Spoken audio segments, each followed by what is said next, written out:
పాలనలో ప్రజాస్వామ్యం లేదు, ఎన్నికలు లేవు. వీళ్ళు ఎట్ట తయారంటే చరిత్రలో కొంతమంది డిక్టేటర్లు ఉంటారు.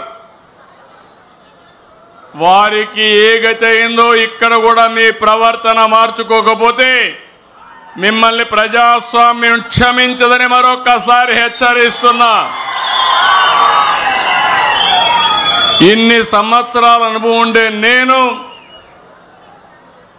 ఆత్మకూరులో బాధితులు తీసుకురావాలంటే ఇక్కడికి తీసుకురాలేక విజయవాడలో క్యాంపు పెట్టి, గుంటూరులో క్యాంపు పెట్టి, నేను రావాలంటే మా ఇంటికి ఆ రోజు తాళ్లు కట్టి రానియకుండా చేశారు.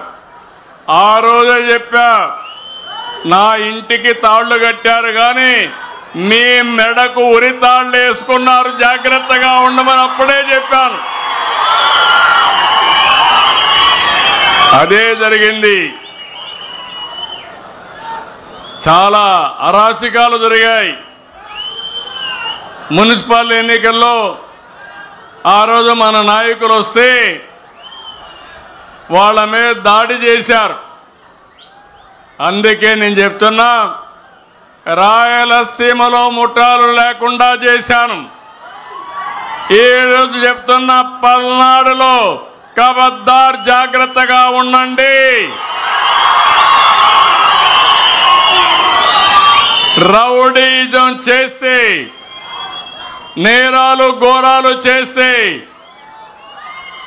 నేను 14లో ముఖ్యమంత్రి కాదు, 95లో ముఖ్యమంత్రిని. ఆ విషయమే చాలా సందర్భాల్లో చెప్పాను.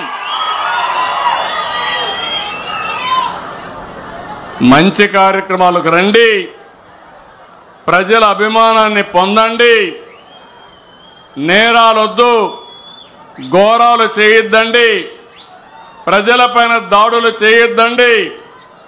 అవసరమైతే ప్రజల ఆస్తులకు రక్షణగా నిలబడదాం తప్ప ఒక విద్రోహ శక్తులుగా తయారు కావద్దని కోరుతున్నా.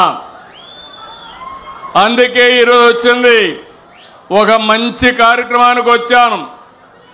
స్వర్ణాంధ్ర, స్వచ్ఛాంధ్ర ఈ కార్యక్రమంలో వచ్చాను.